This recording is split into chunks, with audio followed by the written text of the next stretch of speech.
It was just a snapshot, a single frozen frame 60 feet above the restricted valley floor.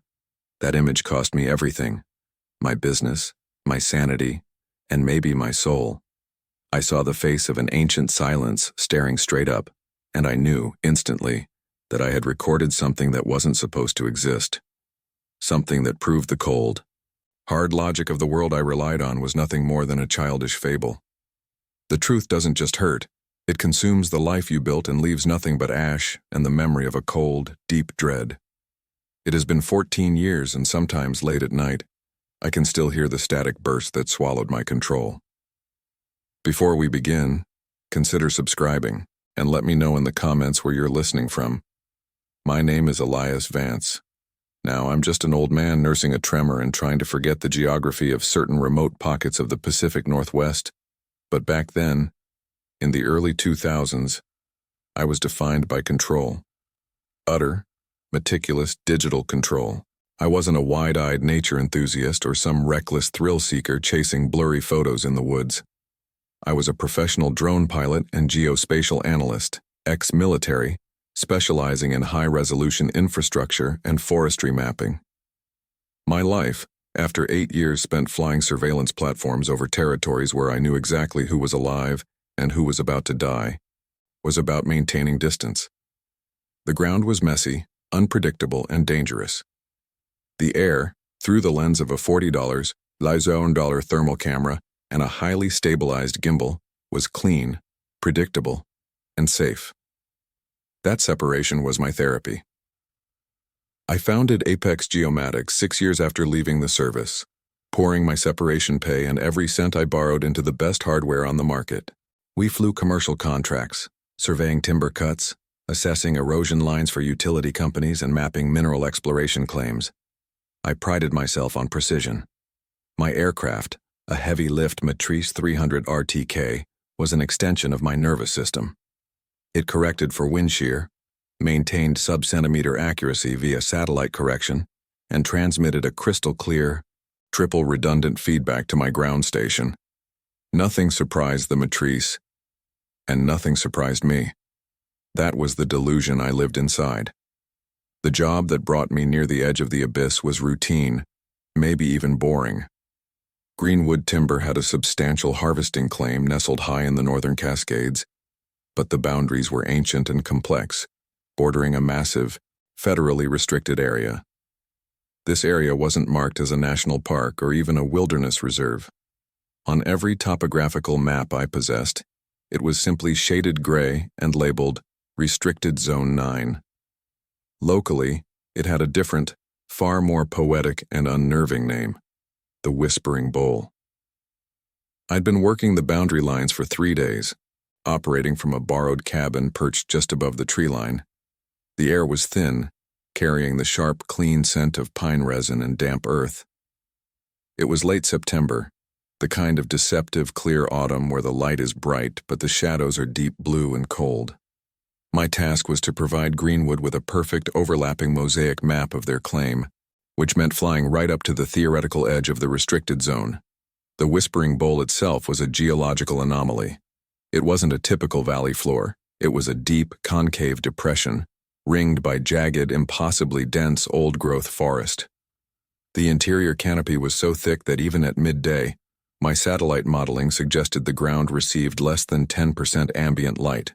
It looked like a black eye punched into the mountainous terrain, and whenever I pointed the drone toward it, my sensors seemed to struggle, not with signal loss yet, but with the sheer density.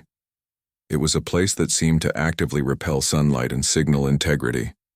I remember standing there, the console humming against the tailgate of my heavy-duty truck, the drone hovering 50 feet above me, ready for its final, crucial flight line. I was tired.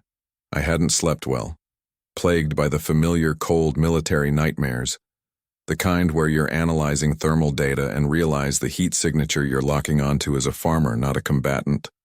I tried to shake the fatigue. The sun was dipping, painting the surrounding peaks in brilliant oranges, but the bowl remained untouched by the warmth, a massive, unblinking darkness. "Final line, Matrice," I muttered to myself, adjusting the joystick. "Keep it tight to the marker, get the overlap, and we wrap." The job required pushing the envelope, extending the flight path maybe 70 or 80 feet beyond the definitive boundary, just to guarantee the mapping quality. In my mind, this was a calculated risk. Who would know? The restricted zone was supposedly monitored only by satellite, and my drone was flying far below their resolution threshold. I nudged the speed up, and the heavy-duty aircraft, designed to fly in Category 4 hurricane conditions, zipped forward, entering the deep shadows of the bowl.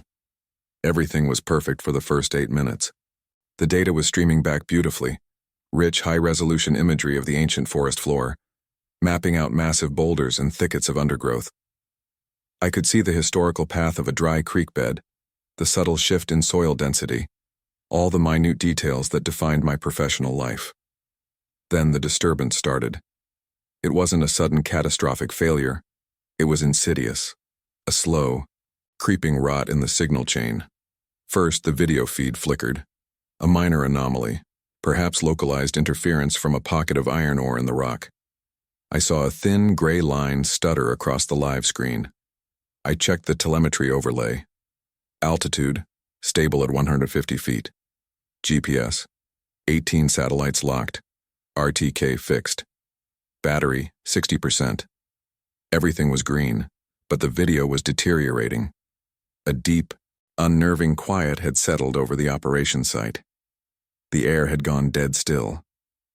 I hadn't noticed until the absence of sound became oppressive. The loud, characteristic buzz of the matrice's powerful rotors, usually audible even at 200 feet, was gone. Muffled. It was as if the air itself had thickened into a damp blanket, swallowing all vibrational energy. My instinct, forged in years of high-stress operational analysis, screamed at me, not danger, not yet, but deviation, unaccounted variables. "Matrice, return to home," I commanded, my voice flat and technical.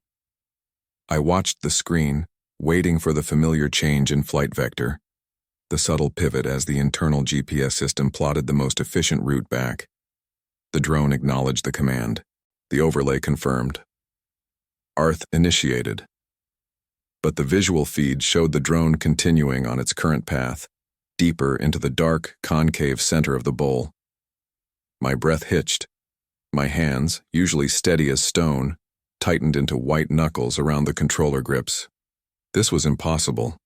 The firmware was redundant, military grade. A simple RTH command was hardwired. I tried the manual override. Nothing. I tried to adjust the altitude, pull it higher to catch a better line of sight. The controls were dead, utterly unresponsive, yet the telemetry indicated the drone was still flying, still receiving commands, but clearly prioritizing something else. Then came the smell. It was sensory clue number 1, the first breach of my digital fortress. It wasn't the scent of pine or damp earth anymore. It was low, musky, intensely biological, and deeply unsettling, like wet old wool mixed with something sweet and rotting, maybe spoiled fruit or stagnant meat left exposed for days. It was heavy, a thick cloud that seemed to drift out of the valley floor and settle around my operational spot, violating the clean atmosphere I cultivated. "What the hell is that?" I whispered, glancing around nervously. I felt like I was being observed, no longer by the clean lines of my camera feed, but by something ancient and patient lurking just beyond the peripheral vision. I stared back at the console. The matrice was now approximately 200 feet deep into the restricted zone. The video feed was flickering severely, struggling to maintain connection. I was watching the drone fly blind, powered by its own internal system, ignoring me completely. It was flying low now, dipping beneath the thickest part of the canopy, where the ground was nothing but deep, eternal shadow. I desperately tried to analyze the telemetry one last time, looking for the telltale signs of GPS jamming or magnetic interference. The data streams were wildly unstable, spiking and crashing, and then the system died. It wasn't a fade-out. It was an instant, violent cessation of data flow. My console shrieked, a high-pitched, piercing alarm indicating total loss of contact. The screen went blank, replaced by a simple, terrifying red message. Signal lost. Drone location. Unknown. My heart hammered against my ribs, a dull, frantic rhythm in the oppressive silence. That matrice was worth a small house. The financial implications alone were crippling, but the fear that gripped me wasn't about money. It was the absolute crushing violation of control. My tool, my extension, my safety barrier, had been swallowed by the dark, silent valley, and it had gone willingly, defying every law of physics and engineering I knew. I frantically scrambled to pull the flight logs, hoping for one last burst of data, one final geographical coordinate before the electronic blackout. I was trembling now, the cold of the late afternoon penetrating my heavy jacket. I felt a surge of pure, operational guilt. I had broken my own rules, crossed the boundary, and paid the price. The drone's internal memory stick, which recorded high bitrate video on board, should have kept recording until the power failed. If I could just recover the memory card, maybe I could piece together the last moments of the flight. I ripped the external SSD from the ground station and plugged it into my laptop, pulling the cached flight log. A massive data dump that tracked every sensor reading, every movement, right up to the second the signal failed. The file was corrupted, a chaotic jumble of corrupted data packets. But at the very end of the file, just before the core dump, there was a single, clean JPEG frame. A moment of perfect, high-resolution imagery, time-stamped precisely 0.003 seconds before total system failure.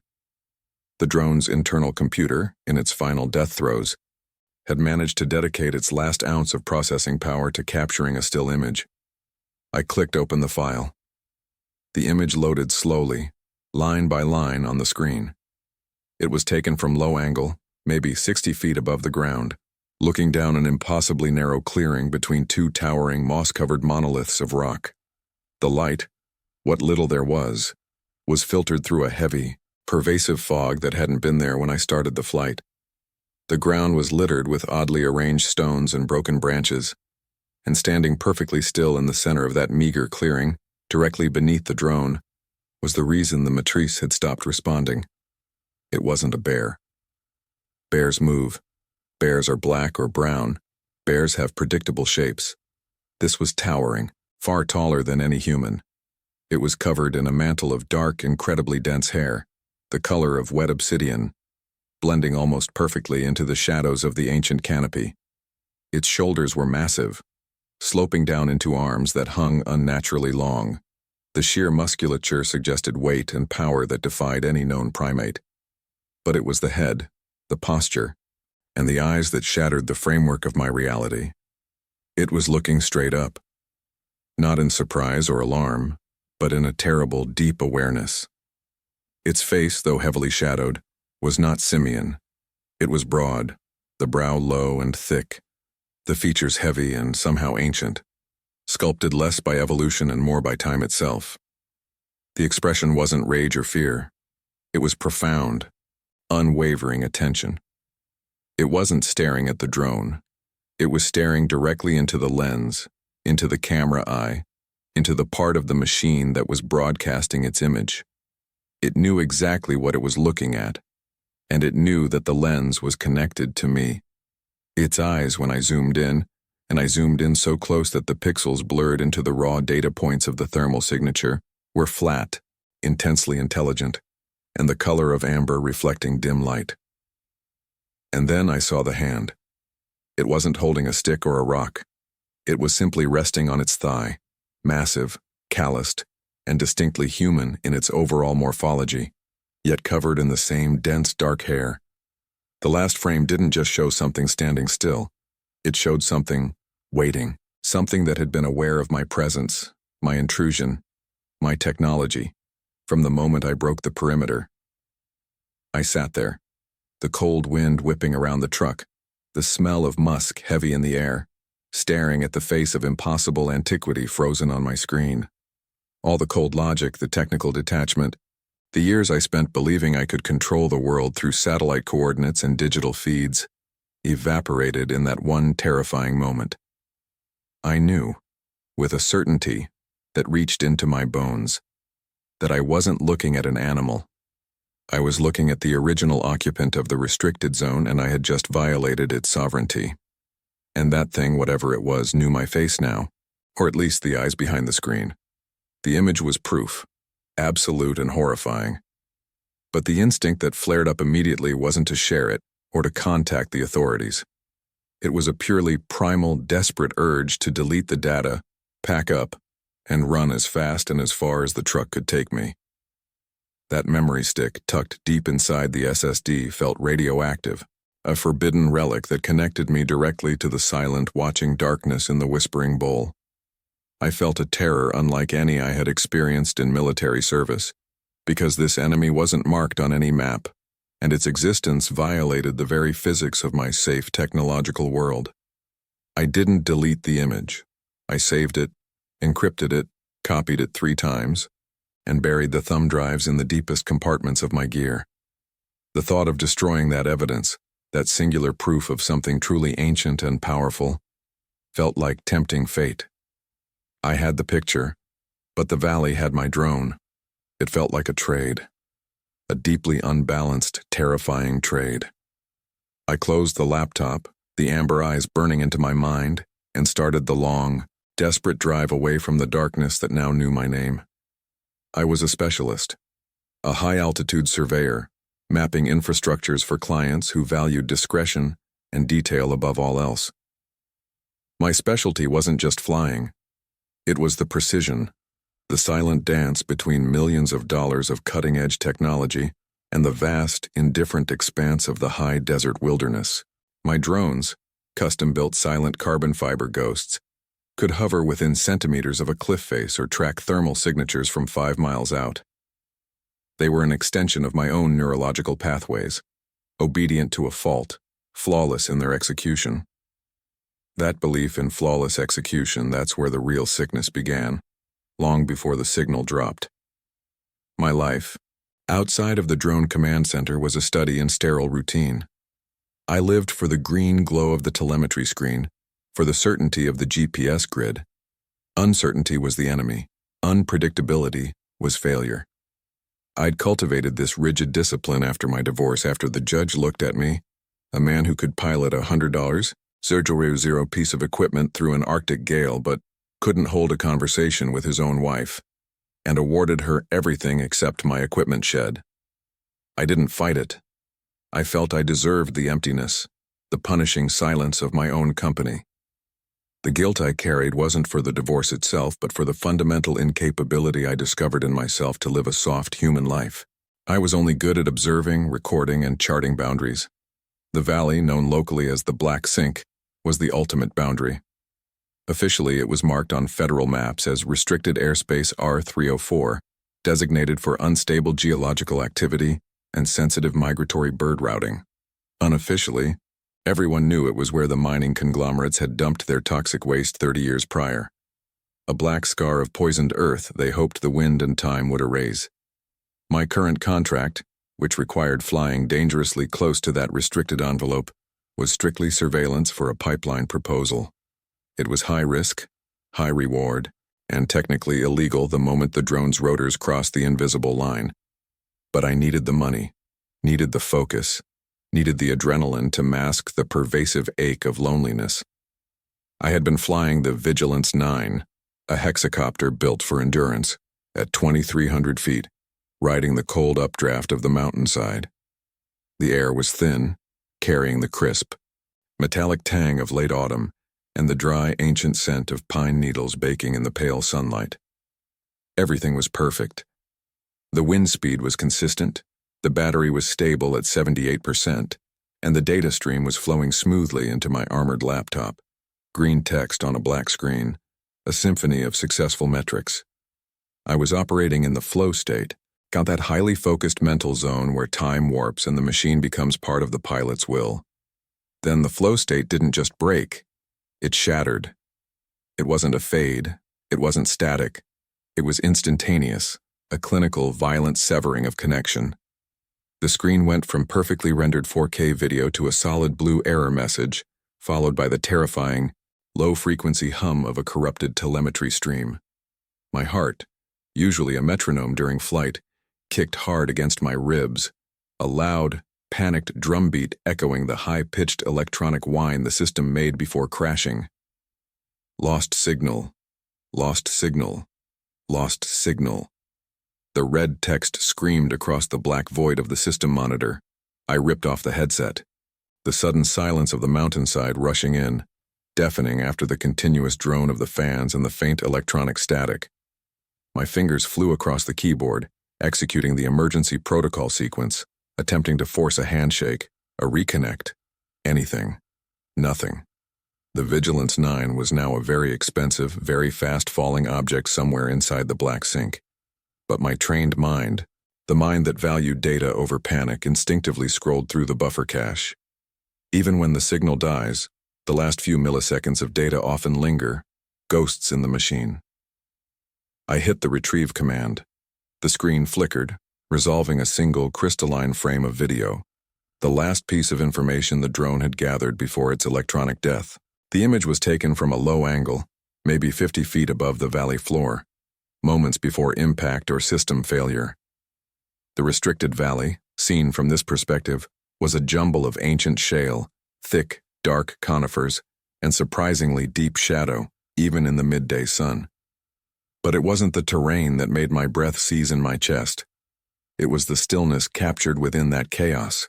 The focal point of the image was something standing, not moving, not running, but simply standing, in a small clearing bordered by massive granite boulders. It was tall, impossibly tall, dwarfing the stunted pine trees around it. The resolution was just high enough, the light angle just perfect to confirm it wasn't geological. It had mass, vertical symmetry, and texture that was neither tree bark nor rock. It was organic, covered in dense, dark hair, catching the sunlight along one massive shoulder. What truly unhinged me was the posture. It was utterly, profoundly still. It wasn't startled. It wasn't curious. It looked like an entity pausing in an infinite thought, the ultimate definition of imposing presence. The last frame, frozen forever in my laptop's memory, seemed less like a captured moment and more like a deliberate, silent portrait. It was the absolute, unambiguous confirmation that whatever stood there knew it was being watched, and had simply stopped to return the gaze. My knees felt suddenly fragile, betraying the years of disciplined composure. My old instinct, the one screaming at me to pack up the gear and drive away and never speak of this again, warred violently with the professional obligation to retrieve the wreckage. The Vigilance 9 contained proprietary mapping data. Losing it meant ruin, lawsuits, and the destruction of the very professional identity I had built around precision. I had to go in. The approach to the restricted area felt like crossing a threshold of reality. Driving the armored pickup down the abandoned logging road, a barely visible track of crumbling asphalt and loose gravel, my hands gripped the steering wheel so hard my knuckles turned white. I could feel the change in the air pressure, the subtle shift in the environment that precedes a mountain storm, but this was different. It felt geological, spiritual. The closer I got to the coordinates of the crash, the heavier the silence became. It was not the restful silence of a remote forest, but the kind of silence that suggests everyone and everything capable of making noise has fled in terror. There were no birdsong, no insect hum, none of the familiar, comforting background static of the wilderness. It was an absence, an echoing void that seemed to swallow the rumble of my truck engine. I parked the truck well outside the official boundary line, pulling on my reinforced hiking boots and strapping my utility pack tight. The pack contained basic survival gear, a satellite tracker, and a long-range tactical flashlight, gear used for search and rescue, not drone recovery. I slung the pack over my shoulder, the weight a small, familiar comfort against the mounting dread. Stepping out onto the logging road, I was immediately struck by the smell. It was sensory layer 1, the first crack in the logical armor. It wasn't just wet earth, though the ground was surprisingly damp and mossy despite the long dry spell. It was something musky and acrid, like old wet fur left to rot in the sun, mixed with the unsettling sweetness of decaying fruit. It hit the back of my throat, sharp and invasive, making me want to gag. It was the smell of deep antiquity, of something that lived outside the modern cycle of decay and renewal, I consulted the GPS on my handheld unit. The coordinates placed the Vigilance 9 deep inside the canyon, nestled near the drainage basin where the poisoned ground was reportedly at its worst.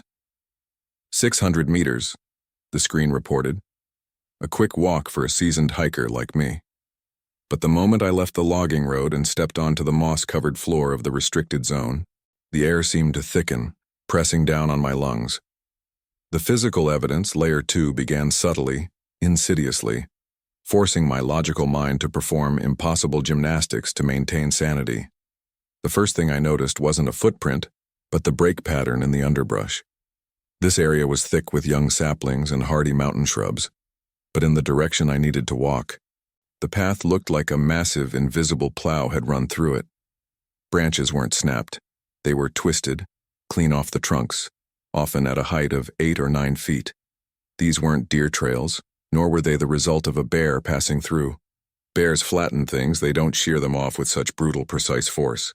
And the density of the damage suggested something moved with great purpose, utterly indifferent to the structure of the forest. I stopped by a massive ancient hemlock whose lowest branches were easily 14 feet off the ground. The trunk itself bore long, ragged scrapes. They weren't the clean cuts of a deer rubbing its velvet, or the claw marks of a mountain lion. These gouges were deep, running parallel, sometimes up to 6 feet in length, and they were stained with a dark, oily sap that hadn't come from the tree itself.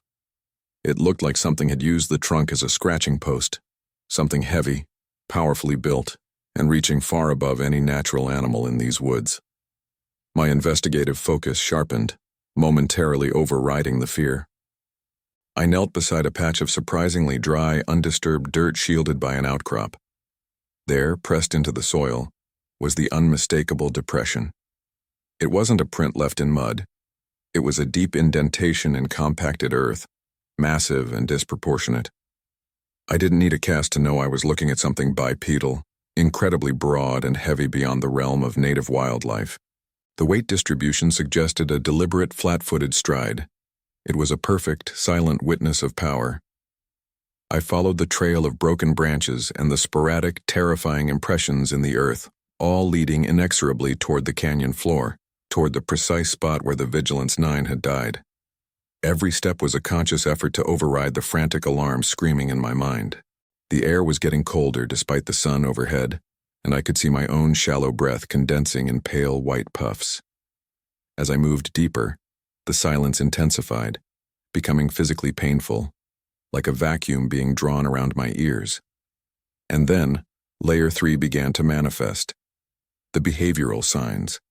It started with a peripheral sensation, the feeling that the thick, dark wall of conifers bordering the clearing was not just a collection of trees, but a watchful presence.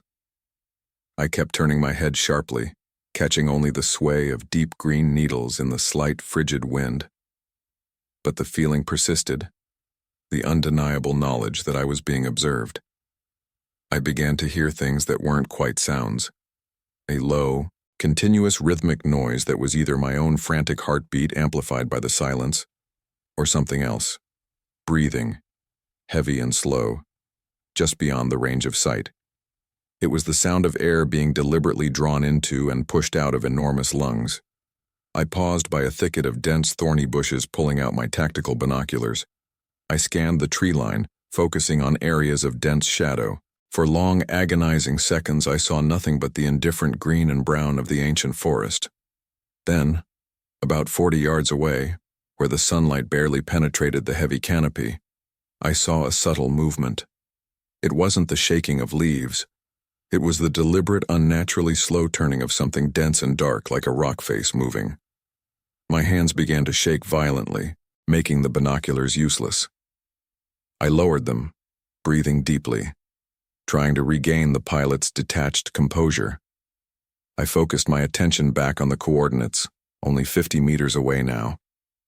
I was so close to retrieving the data, so close to confirming what the last frame had shown me. But the cold, overwhelming certainty descended upon me. The last frame had not captured a monster hiding in the woods.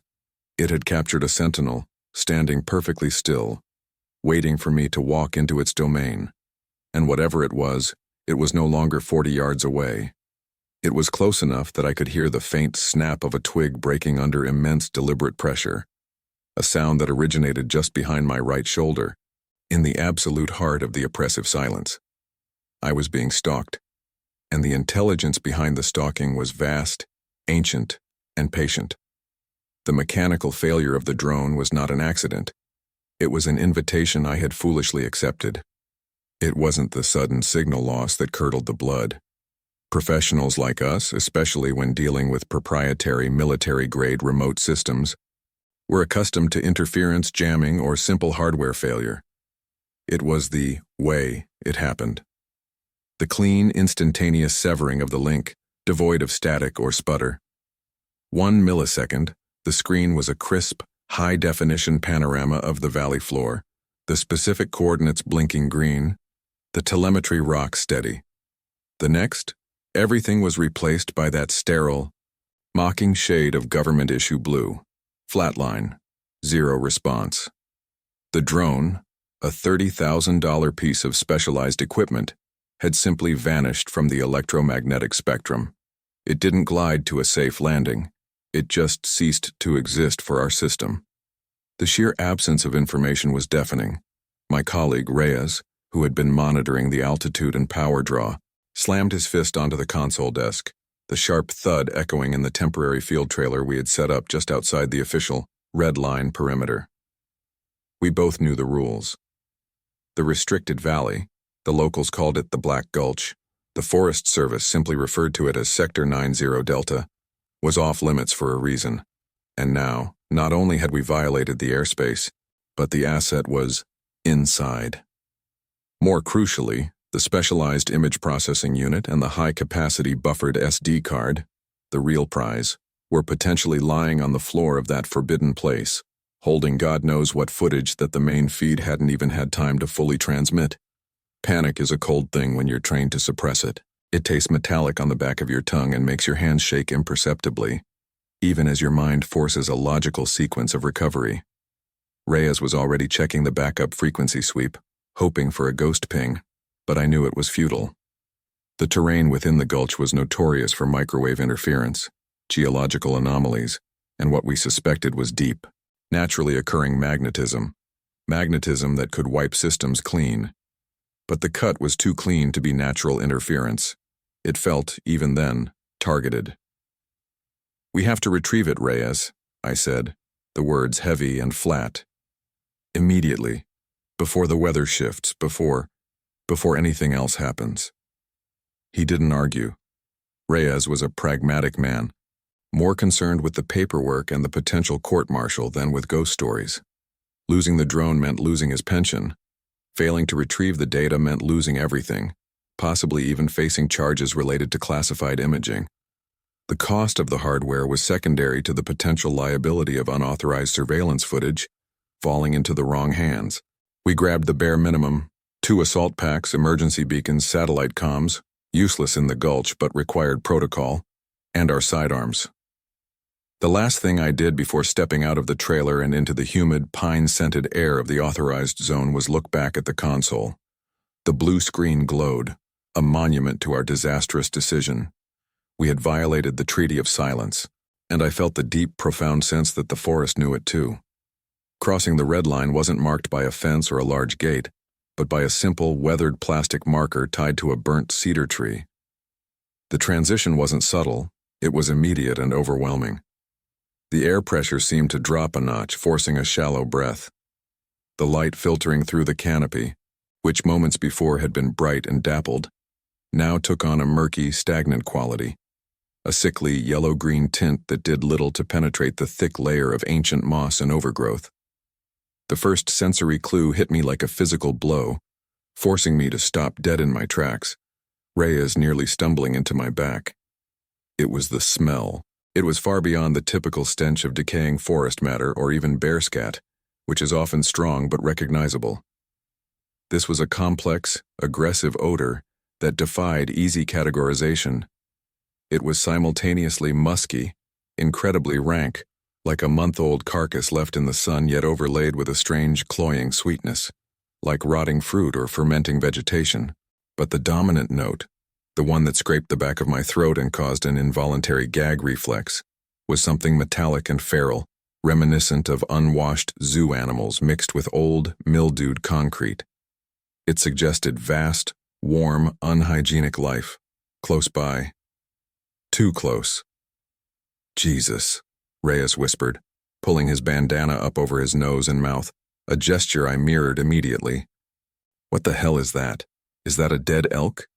No, I managed, shaking my head. Dead elk smells like death. This smelled like something alive that tasted of death. It was the smell of ancient history given body. It was heavy, wet, and seemed to cling to the inner lining of my lungs. But the smell wasn't the worst part. The worst part was the silence. The entire approach to the red line had been marked by the normal soundtrack of the mountain wilderness. The chirping of cicadas, the distant caw of a raven, the persistent drone of gnats, the rustle of squirrels. Inside the gulch, there was nothing. No birdsong, no insects, not even the faint whisper of wind through the high pines. Our own footsteps, the crunch of boot leather on brittle ground, the rasp of our breathing through the bandanas were magnified into deafening intrusions. It was an ecological vacuum, a place where the ordinary rules of forest life had been suspended. It was the silence of a predator's territory, where every smaller creature knows to hold its breath and wait. We pushed deeper, guided by the last transmitted coordinates, which placed the drone near the base of a particularly jagged limestone outcropping.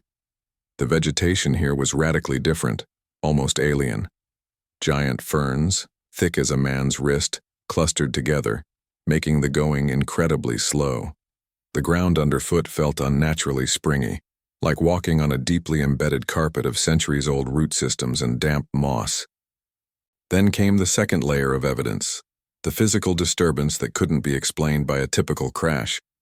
A drone falling from altitude would create a debris field, shattered carbon fiber, dented rotors, churned earth at the point of impact. We were searching for that, desperate for the metallic gleam of wreckage. Instead, we found the trees. We passed through a small, dense grove of ponderosa pines, and here, the damage was evident. Not the damage of a storm or a forest fire, but the damage of colossal, deliberate force. About 10 to 12 feet above the ground, well above the reach of any deer, wolf, or even the largest grizzlies we knew in the area, branches had been snapped clean off the main trunks. They weren't broken by rot, they were thick, sturdy limbs, torn away with brute, focused power. They lay scattered on the ground below, not gnawed or stripped, but simply discarded, as if ripped off during a moment of irritation or territorial display. Reyes stopped, pulling his binoculars out. "Look at that, Commander. 12 feet. That's no bear scratching an itch." "It's too high for anything natural, Reyes," I agreed, feeling a knot tighten in my chest. Bears climb, but they don't generally shear off healthy limbs at that elevation purely for sport. And the way they were broken, the rough, fibrous tear patterns, suggested a massive upward pull, not lateral pressure from wind. We pressed on, following a barely perceptible break in the dense fern field, a path perhaps, or just the wake of something very large moving recently. And then we saw the first clear sign of what Reyes called a pressure disturbance. It wasn't a footprint in the classic sense, not yet. It was a section of ground, about 4 feet wide, where the thick moss and the resilient undergrowth had been utterly flattened, pressed down with such incredible weight that the earth beneath felt compacted and hard. It wasn't a slide mark or a resting spot. It was a path, an unnaturally wide, deliberate gate, moving away from where the drone's coordinates had placed it. My breath hitched. The exhaustion from pushing through the brush vanished, replaced by a searing spike of adrenaline. This wasn't just a restricted valley. This was inhabited territory, and the occupant was not small and seemingly not thrilled about our violation. "The coordinates were right here," I whispered, checking the handheld GPS unit. The little red beacon blinked stubbornly over a thicket of tangled rhododendrons. "It should be right underneath us." We fought our way through the thorns and thick, waxy leaves, and there finally was the crash site. It was not a pile of wreckage. It was more like a forensic nightmare. The drone hadn't simply fallen. It had been intercepted. The specialized carbon fiber housing, designed to withstand tremendous G-forces, was shredded, ripped open as if by enormous, powerful hands, not kinetic impact. Fragments of the shell casing were scattered, yes, but the concentration point, where the main body should have rested, was a mangled mess. The lithium batteries, volatile and usually sealed, had been torn out and violently crushed, the plastic casing split and leaking electrolyte onto the damp earth. Reyes knelt down, his face pale despite the exertion. He pointed to the largest remaining section of the fuselage. "Look at these," he said, his voice barely audible. Etched, or rather gouged into the side of the thick carbon fiber, were deep, curving scores. They weren't consistent with metal damage or sharp rocks. They were too wide, too deep, and spaced with the sickening anatomical precision of 5 massively powerful raking claws. Whatever had destroyed the drone hadn't merely landed on it, it had handled it. It had held 30 pounds of humming, buzzing, unauthorized surveillance equipment and torn it apart. But the most chilling discovery was yet to come. I scrambled forward, ignoring the metallic tang in the air and the smell that seemed 10 times stronger here. My focus was singular, the data card. The imaging unit was designed to eject the buffer card upon catastrophic failure, maximizing the chance of recovery. If the card was intact, we had the footage. We had the last frame. I frantically searched the churned earth and the scattered debris. The main imaging unit was nowhere to be seen, likely carried off or pulverized. But then, my gloved hand brushed against something small, smooth and hard, half buried beneath a layer of disturbed moss and crushed battery residue. It was the buffer card's protective casing. I retrieved it, my fingers shaking. The titanium alloy casing had been designed to resist fire and impact. Now it was deeply scored and slightly bent, warped by incredible, sustained pressure. With trembling hands, I flipped the small latch and pulled out the SD card itself. It was miraculously intact, the tiny memory chip gleaming faintly. Whoever or whatever had destroyed the drone had somehow overlooked the most valuable piece of evidence, or perhaps simply hadn't understood what it was. But as I looked down at the tiny chip, relief was immediately overshadowed by another darker realization. Right next to where the card had been buried, pressing into the damp earth, was a clear, unmistakable print. It wasn't the large, flattening pressure disturbance we had seen earlier. This was a distinct, articulated impression left in the soil, slightly softer here due to the moisture leaking from the battery. It was enormous, easily 17 inches long, 5 massive toes clearly defined and an arch so high, so human-like, yet possessing a depth of heel impression that spoke of hundreds of pounds of bone and muscle. It was the footprint of something upright, bipedal, and impossibly heavy. And it was positioned precisely where I had just picked up the memory card. The thing that destroyed the drone had stood right there, looking at its handiwork. We had the card. We had the proof that the drone had not crashed but been ripped from the sky.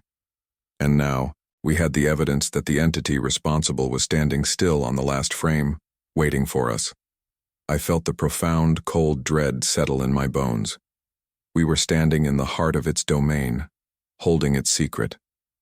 I looked up, instinctively scanning the dense, silent canopy. The forest felt heavier now, the oppressive silence replaced by a tingling certainty that the eyes, massive, ancient, intelligent, were already tracking our movements. We had found the needle in the haystack. Now we just had to survive the haystack. The confession starts here, where I realized we weren't hunting a myth.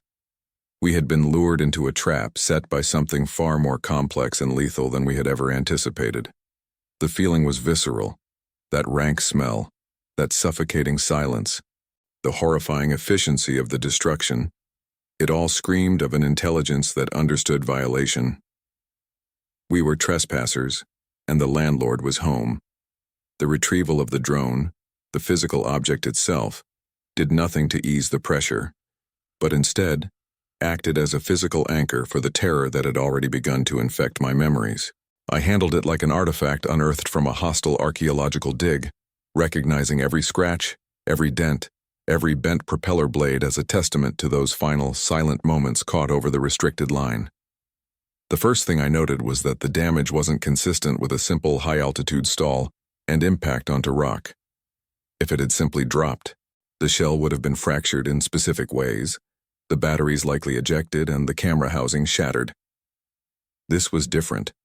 The shell was crumpled inward on one side, almost deliberately, as if a hand, a massive, impossibly strong hand, had gripped it and applied focused pressure, not crushing it completely but disabling it. 3 of the rotors were cleanly snapped, broken not by centrifugal force during a crash but sheared at the base, precisely where they met the motor housing. It was an act of controlled destruction, surgical in its execution, suggesting not a panicked strike by a frightened animal, but an intentional maneuver by something intelligent that understood the function of the object and wished it silenced. The cold logic of that realization was far more unsettling than the image of the creature itself. It implied an understanding of technology, or at least an understanding of intrusion. I spent the next 48 hours sequestered in a remote cabin I maintained for observing weather patterns, attempting to reconcile the forensic evidence of the drone with the digital evidence contained within its memory card.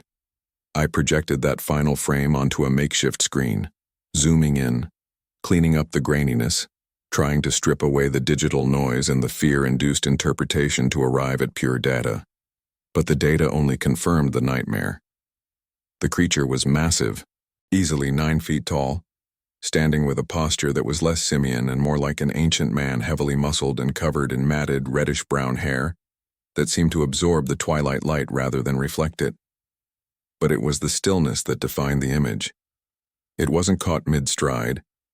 It was standing absolutely erect, its head slightly lowered, observing the drone with what appeared to be profound ancient curiosity, devoid of aggression yet saturated with unmistakable power. The eyes, even in that grainy, low-light capture, were the key. They were deep-set, dark, and impossibly intelligent, reflecting a consciousness that felt millennia older than the forest floor it stood upon. It was the look of a patriarch watching a child play with something dangerous. And the smell. The unforgettable scent of the retrieval site clung to my gear, to my truck, and eventually, to the cabin itself. It wasn't just musk, nor was it the usual smell of rotting game or wet canine fur. It was a complex chemical signature that defied categorization. There was the heavy, sweet scent of cedar mixed with something metallic, like burnt ozone or old pennies, underpinned by a thick, earthy sweetness, almost like overripe fruit left to decay in a damp cave. It was the smell of antiquity and raw biological power, a scent that demanded instinctive flight. Even weeks later, I would catch phantom whiffs of it in the dry air of my suburban home, and the memory would flood me with the original panic, tightening my chest until I could barely draw breath. I knew, with a certainty that settled into the marrow of my bones, that I had stumbled upon something that transcended folklore and entered the realm of the forbidden.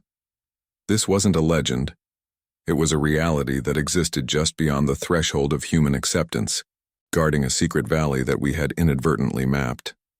The protocol demanded I report the loss of the asset, especially since it involved crossing the restricted boundary, even accidentally. This was the moment where the emotional reality of the encounter was forced to collide with the crushing, logical machinery of bureaucracy.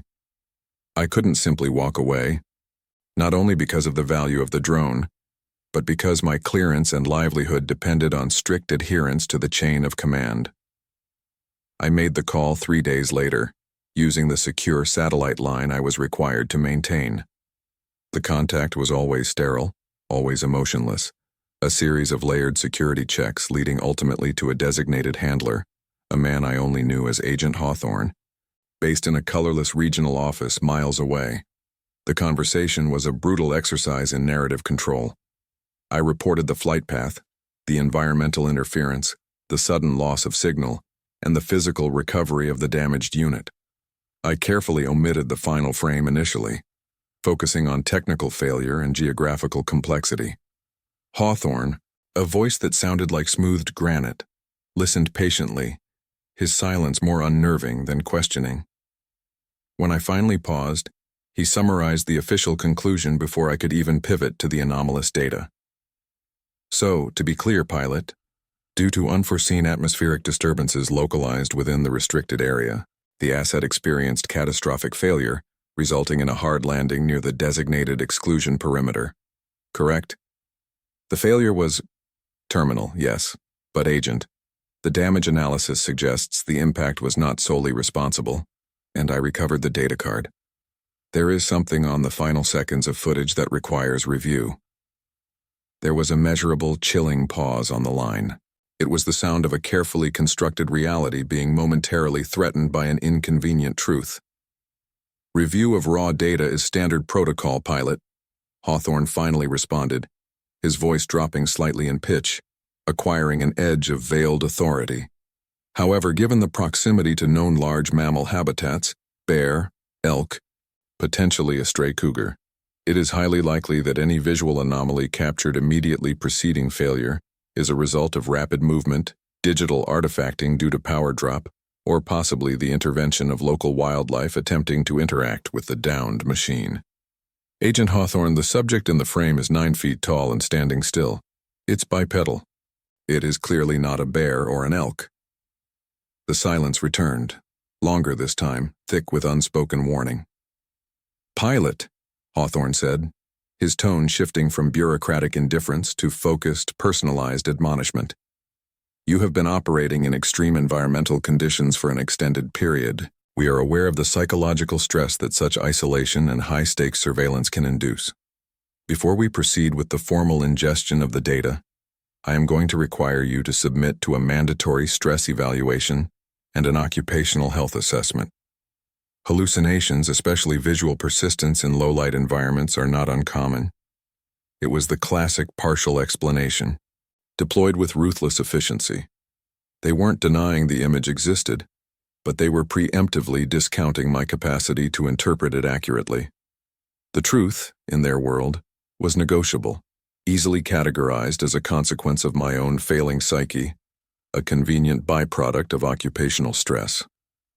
I felt the familiar burning rage rise in my throat, a suffocating realization that the truth, no matter how solid the evidence, was irrelevant the moment it challenged the established narrative of power.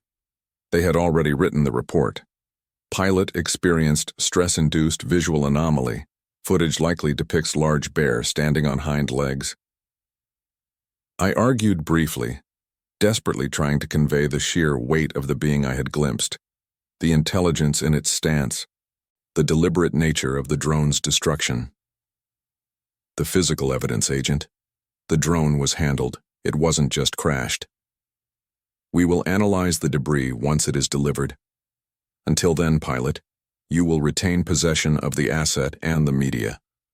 Do not attempt to share, discuss, or disseminate this material.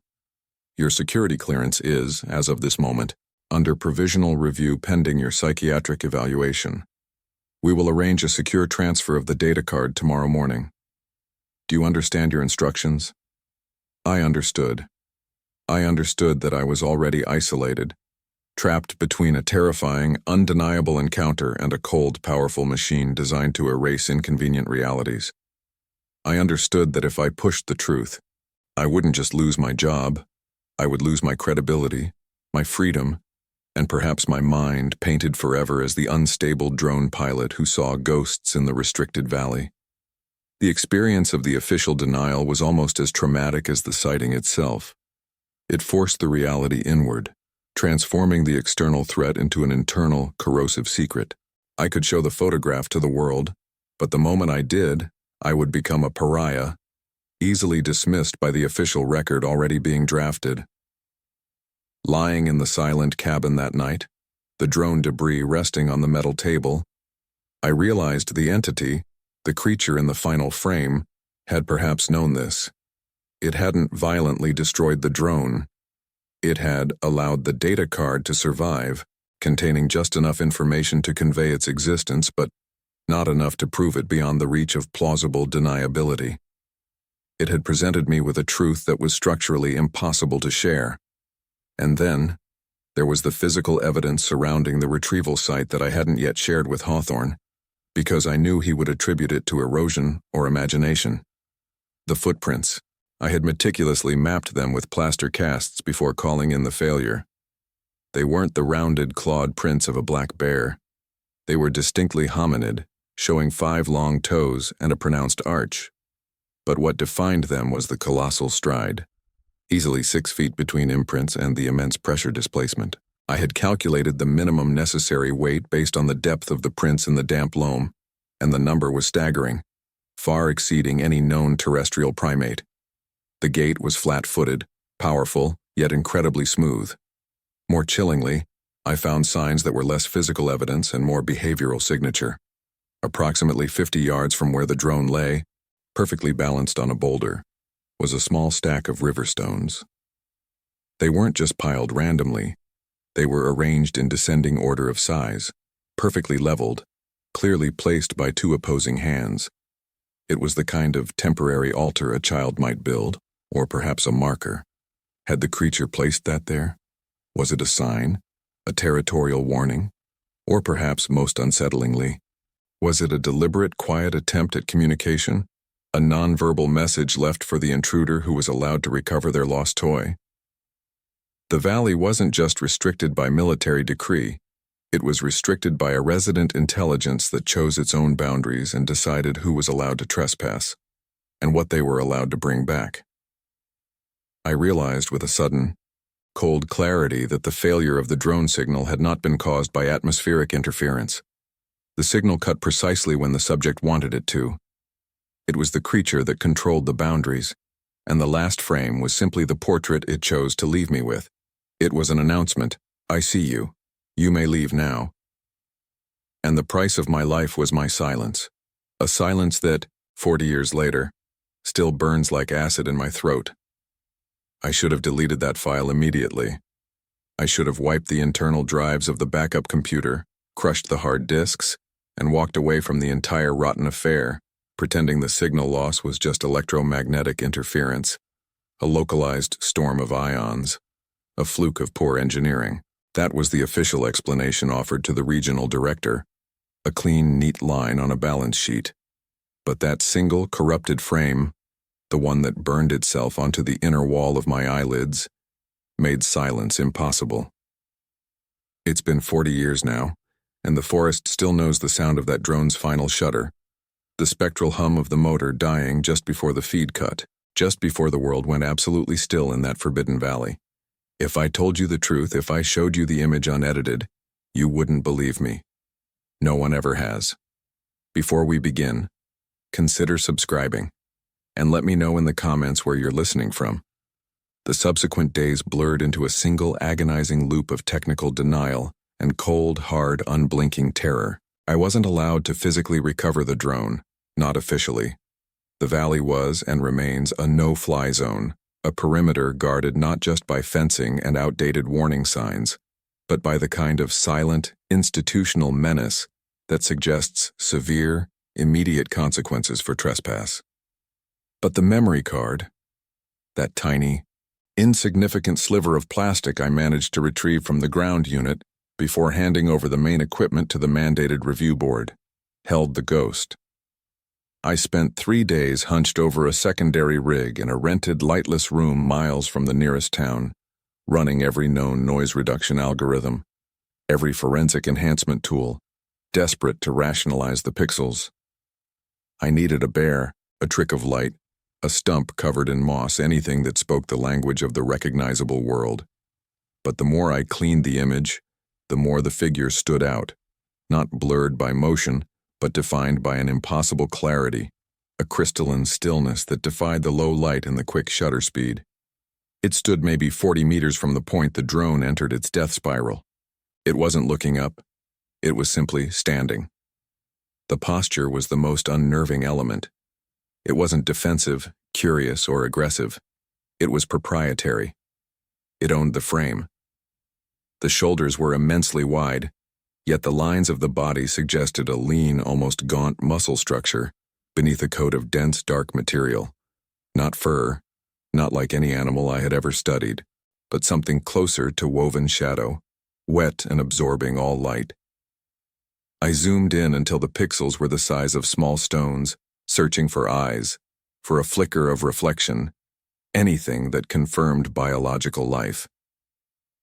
Where the face should have been, there was only deep shadow, a concave darkness beneath a heavy brow, but I sensed the presence of observation, not through sight, but through pure, malevolent intelligence.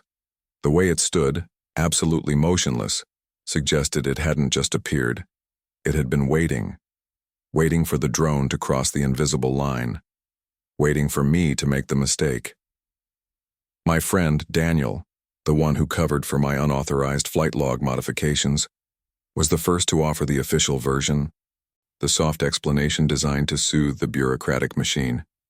Daniel was good, a pragmatic man whose entire life was governed by checklists and safety protocols.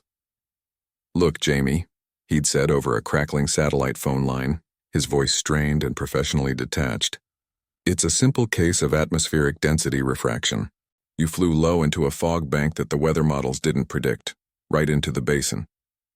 The sensor probably captured an optical illusion, a large shadow, maybe a deer standing still, warped by the cold air and the rapid ascent needed to regain signal. The board is classifying it as misinterpreted wildlife interaction, coupled with equipment failure due to unauthorized flight path." But he paused, and I could hear the worry beneath the professionalism. They want the raw data deleted, all personal copies destroyed. They want to forget the whole thing. It protects you, Jamie. Take the official explanation and move on. "It wasn't distorted, Dan," I whispered, staring at the figure's silhouette against the faint gray of the scrubland behind it. "The geometry is too sharp. It's too defined. It's not fuzzy like a shadow or a deer. It's dense and it's impossibly tall. Taller than anything we have here. It was standing on two legs, Dan, and it was absolutely still." "It's the altitude playing tricks," he insisted, his voice hardening, clearly reciting the script he'd been given. "We see that all the time. Your brain wants to fill in the blanks. Let it go. The military is running tests in that area.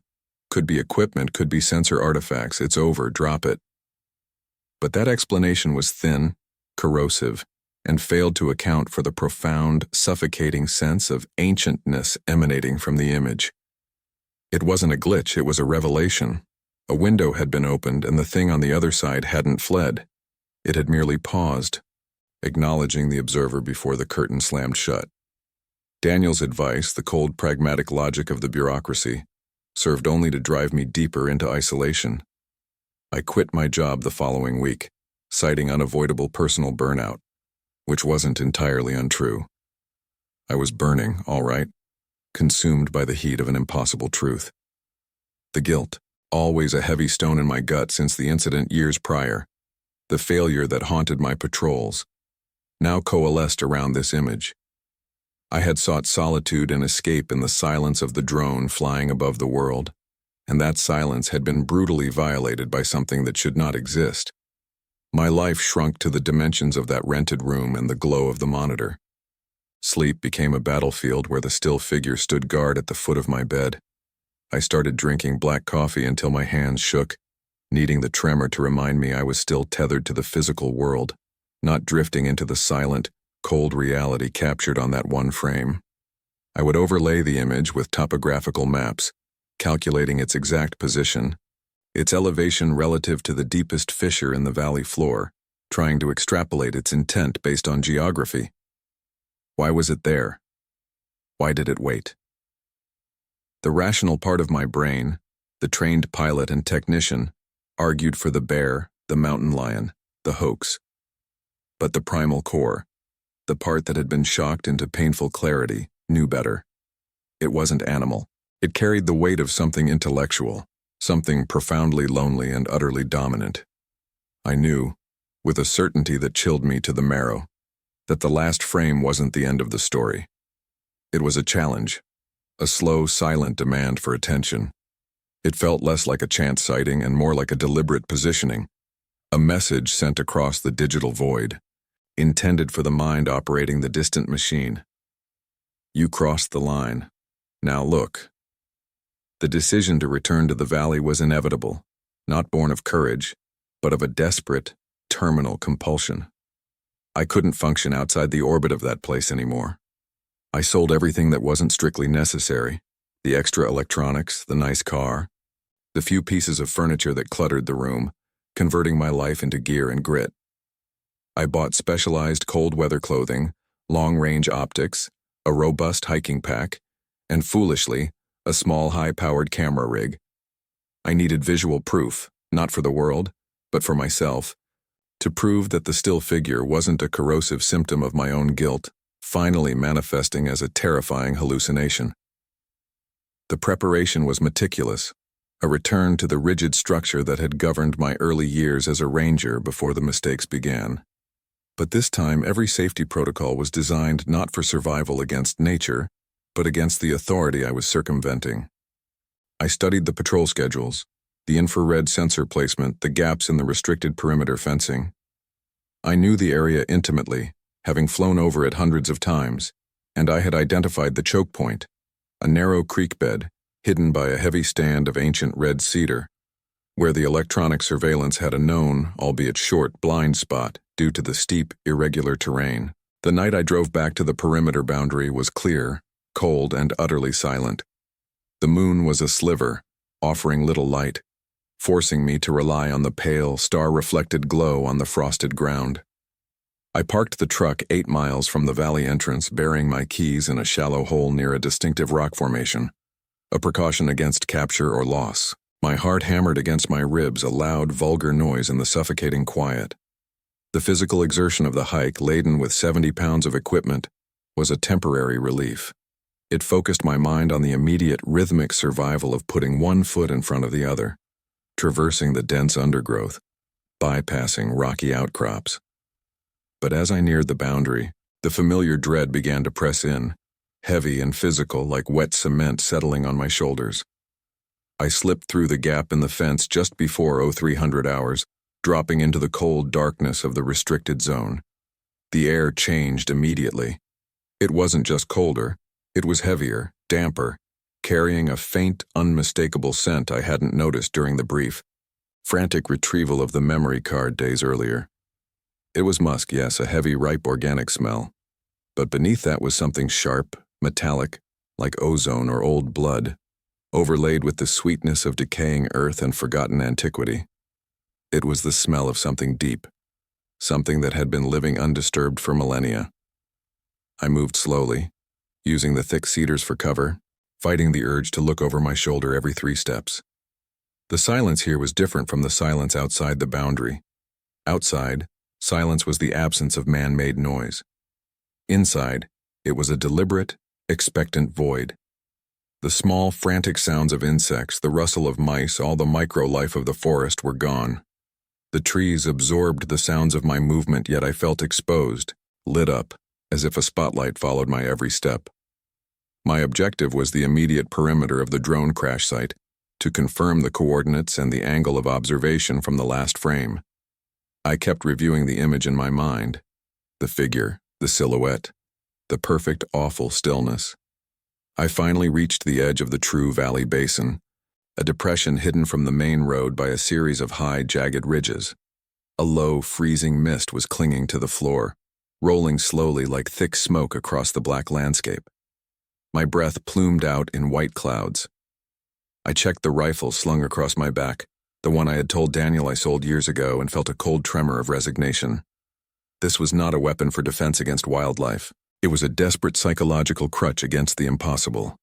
I crouched low beneath the overhang of a fallen log, pulling out the thermal scope. The mist played havoc with the imagery, but as I scanned the dark, cold ground, I caught a reading, a single faint heat signature, dissipating rapidly roughly where the drone had fallen. It was consistent with the small lithium battery pack, now cooling rapidly in the freezing ground. But then, as I adjusted the focus deeper into the basin, away from the immediate crash site, the mist parted for a fraction of a second, revealing the low, twisted silhouette of the ancient scrub oaks I had recognized from the drone footage. And just beyond them, where the valley floor began to slope steeply toward the deep center, I saw it again. Not the figure from the frame, nothing visible yet, just a break in the mist, a shadow that felt wrong against the uniform darkness. It was a massive, impenetrable obsidian mass, a darkness so profound it seemed to pull the starlight toward itself and extinguish it. I froze, inhaling a lungful of the freezing metallic air. My heartbeat was deafening, a drumbeat for the impossible confrontation I had willingly sought out. I lifted the thermal scope again, adjusting the gain, desperately seeking the telltale heat of biological life, expecting to see that immense shape glowing against the cold environment. But where the figure had stood in the last frame, where that unnatural, still geometry had been imprinted onto the earth, the thermal scope showed nothing but deep, ambient cold. No heat signature, no fading residual warmth, just the absolute, profound, and terrifying chill of the frozen valley floor. It was as if whatever stood there required no internal fire to sustain its terrifying presence. It had simply been there, absorbing the light, absorbing the warmth, and now it was gone, leaving behind only the unnerving heavy weight of its recent silent occupation. The silence that followed was broken only by the sharp, ragged sound of my own panic-stricken breathing, condensing rapidly in the lethal cold. I knew, without any doubt, that the stillness from the final frame hadn't been an accident of exposure or a momentary pause. It was a characteristic. And though the thermals showed emptiness, I felt the unmistakable, crushing weight of intelligent eyes fixed on my location, watching me shiver beneath the log, knowing I had returned to confirm the truth that had ruined my life. I was in its house now, and the night had just begun. Some things in those woods were never meant for us, but they're still out there, waiting. If this story moved you, consider subscribing. Stay safe out there. It has been decades, yet every single molecule of that air, heavy, metallic, and impossibly cold, still chills my lungs when I close my eyes. I can still taste the fear. It wasn't the fear of a hunter who has stumbled upon a bear's den. It was the terror of a child who realizes the shadows they feared are not shadows at all, but waiting forms given flesh and malice. The official explanation, that flimsy, pathetic document the Forest Service tried to push, a large male grizzly, likely habituated to human refuse, exhibiting aggressive territorial behavior, was the final, sharp nail in the coffin of my former life. I signed the documents, the non-disclosure agreements, accepted the small settlement for the lost equipment, and walked away from the job I loved. I walked away, but I didn't leave. The valley had clamped down on me, not physically, but through the haunting persistence of that single final frame. The stillness. I tried to live with it. I tried to believe the scientific jargon, the biological probabilities, the statistical anomalies, but the image was not statistical. It was personal. It was intelligent. It was waiting. The knowledge that I had been silenced, that the truth was rotting underneath layers of bureaucracy and fear of public panic, was intolerable. It was a malignancy that grew until it consumed every rational thought. My friend saw withdrawal. My ex-wife saw only the confirmation of the unstable man she had married. But they didn't see the figure. They didn't feel the ancient weight in the air when I described the restricted zone. I knew I had to go back. Not to retrieve the rest of the drone, it was scrap metal now, irrelevant hardware, but to find the spot. I needed to stand exactly where the drone had hovered, exactly where that final image was captured, and confront the emptiness, or perhaps the fullness of that space. It wasn't courage that drove me. It was the purest, most desperate form of obsession. I waited 3 weeks. 3 weeks of rain, which I hoped would wash away any immediate traces of my prior trespass, and 3 weeks of meticulous planning. I purchased new gear, stronger battery packs, high-grade satellite mapping equipment that bypassed the local network restrictions, risky, bordering on criminal, and a specialized high-definition camera designed for extreme low-light conditions. This time I wasn't flying, I was walking. The approach to the restricted zone felt different under the cover of a dense, drizzling pre-dawn fog. Before, I had felt the distance, the safety of the controls. Now my boots were sinking into the wet soil, crossing the boundary defined by rusted razor wire and fading bilingual warning signs about unexploded ordnance. The oldest, most convenient lie the government uses to keep people away from places they genuinely want kept secret. The air immediately changed. It wasn't the temperature, which remained biting, but the texture of the air. It felt heavy, like breathing underwater. The forest floor was saturated, but the sound of my footsteps was muffled, as if the ground itself was absorbing the noise, refusing to echo my intrusion.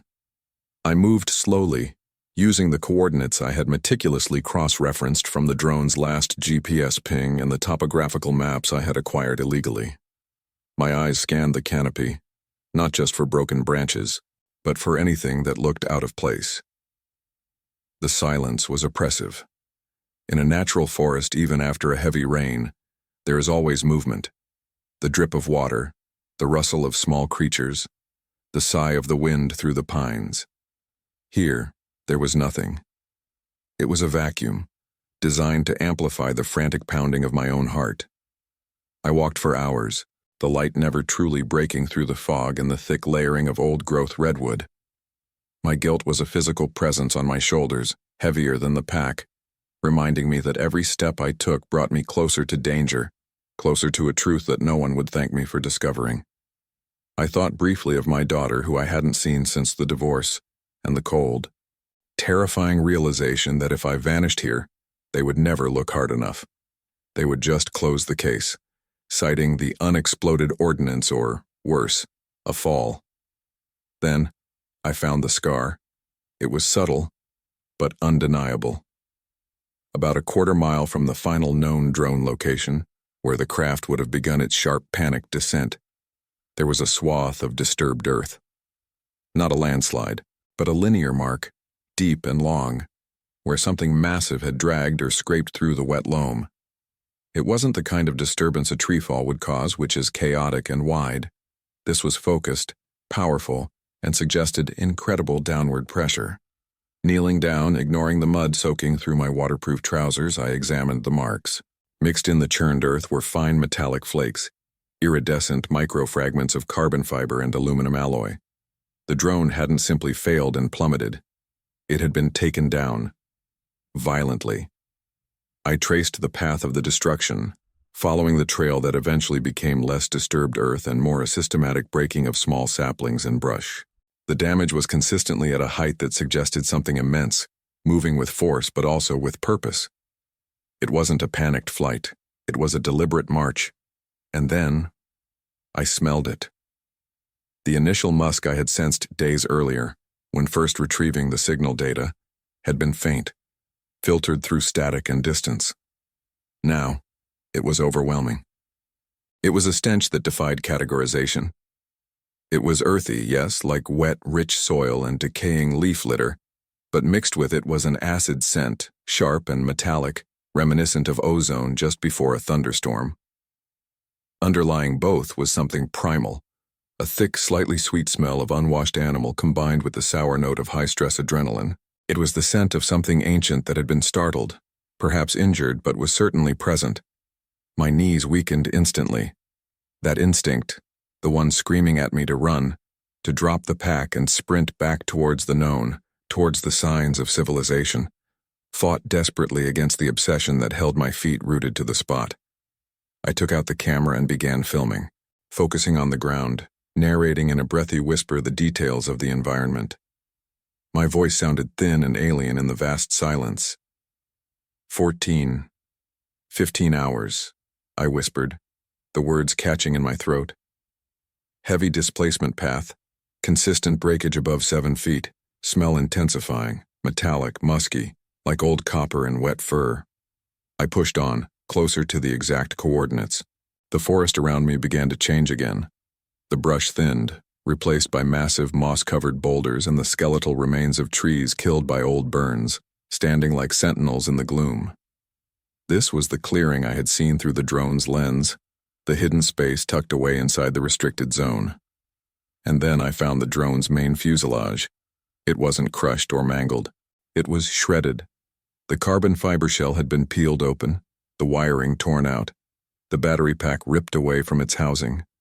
It was meticulous destruction, suggesting not random aggression, but examination.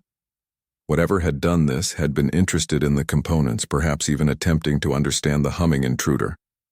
I checked the ground around the wreckage. The footprints were here, just as massive and clearly defined as those I had seen in the fleeting last frames. But these were fresh. The indentation in the muddy earth had not had time to dry or settle. They were long, broad, and deeply imprinted, suggesting colossal weight. I followed the trail of prints. They didn't wander or zigzag. They were a purposeful stride, moving directly from the wreckage deeper into the valley's center, towards the shadows of a massive outcropping of granite. I was now standing precisely in the location where the drone had lost signal. I looked up, aligning my perspective with the photographic memory of the last frame. The rock formation was there, the twisted shadow of the old redwood limb was there, and the specific angle of the fog bank was exactly as it had been captured. And the silence returned, sharper, heavier, ringing in my ears. The world outside that small clearing ceased to exist. I hadn't heard a single twig snap, hadn't seen a ripple in the fog.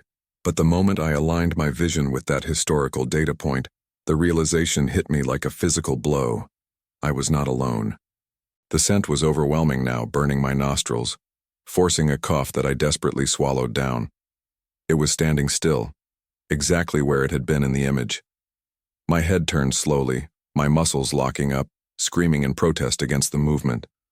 Through the dense fog that clung stubbornly to the granite face about 50 yards away, I saw it. It wasn't dark and indistinct as it was in the grainy frame. It was massive, filling the vertical space between the earth and the low-hanging branches. It was covered in hair the color of wet peat and shadow, blending perfectly with the old growth, but the sheer volume of the figure betrayed its presence.